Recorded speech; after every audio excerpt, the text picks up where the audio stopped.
les moyens de nos États étant ce qu'ils sont, nous avons estimé nécessaire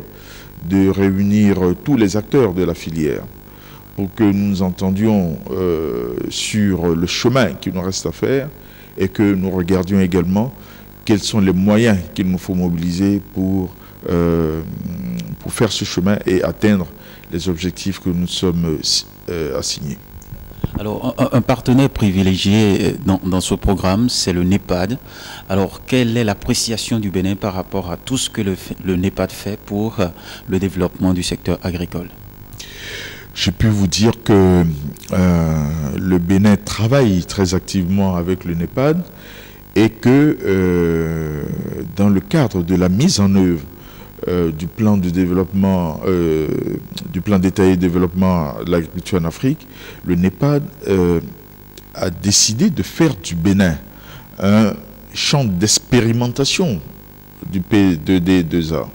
Donc nous travaillons très étroitement avec le NEPAD et nous allons également affiner les orientations du NEPAD et voir dans quelle mesure est-ce que le NEPAD pourrait nous accompagner pour renforcer la mise en œuvre, l'opérationnalisation du plan de développement détaillé de l'agriculture en Afrique. Donc ce travail-là est un travail que nous allons entreprendre sans délai et j'ai bon espoir que la mobilisation, non seulement du NEPAD, mais de l'ensemble des partenaires bilatéraux et multilatéraux pour soutenir l'agriculture béninoise va porter ses fruits et si le Bénin,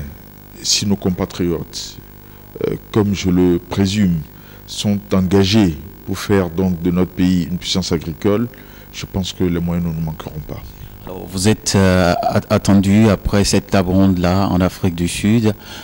pour aller rencontrer les responsables du NEPAD. Alors, est-ce que vous pouvez déjà nous dire un mot sur cette rencontre qui aura lieu très prochainement? Comme je vous l'ai dit tantôt, ce que nous allons faire à Johannesburg, c'est jeter les bases de ce que sera le renforcement, l'appui du NEPAD dans la mise en œuvre du plan de développement, du plan détaillé de développement de l'agriculture en Afrique, pour faire en sorte que nous puissions faire du Bénin un exemple réussi de la mise en œuvre de ce plan en Afrique. Donc la mission de travail que je vais conduire à Johannesburg dans les jours qui viennent vise à cela. Nous savons maintenant que le Bénin est sur la bonne voie. Il s'agit de faire en sorte que en Afrique, au sud du Sahara, nous puissions avoir un programme qui conduise et donne la preuve de ce que on peut opérationnaliser et atteindre les objectifs assignés donc dans ce plan développement détaillé de l'agriculture en Afrique, en faisant en sorte que eh bien,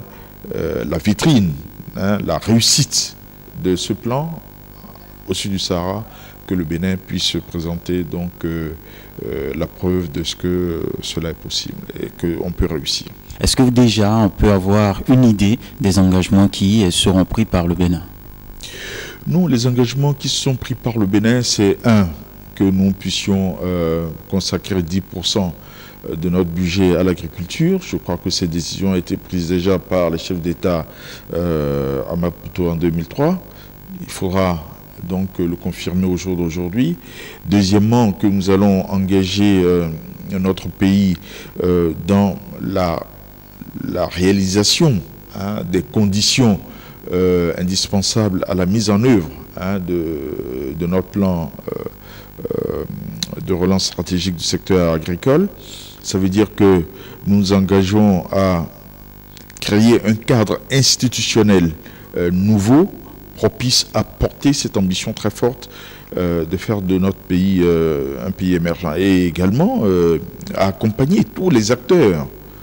du secteur, que ce soit le secteur privé, que ce soit les organisations paysannes et producteurs agricoles, que ce soit la société civile et le PTF, que tous ensemble le Bénin s'associe au gouvernement du Bénin pour que nous puissions porter l'agriculture béninoise. Donc, nous avons un rôle donc moteur, de catalyseur de cet ensemble que constituent les acteurs du secteur agricole. Et ça, c'est le deuxième engagement que nous allons prendre, offrir les conditions optimales pour que les acteurs puissent s'épanouir et nous accompagner en matière de promotion des filières. Et enfin, dire également que nous allons créer un cadre permanent de concertation entre tous les acteurs, que ce soit ceux du secteur privé, comme je l'ai dit, les PTF, les OPA, que nous puissions créer ce cadre permanent. Et au niveau donc du plan détaillé du développement de l'agriculture en Afrique, cela figure, c'est le SACS, tant au niveau régional qu'au niveau national. Et lorsque nous aurons fait cela, je pense que nous aurons réuni les conditions et pour ce qui concerne le gouvernement, les 3 engagements que je viens de vous citer seront tenus et nous allons donc signer tout à l'heure pour marquer notre volonté d'aller de l'avant.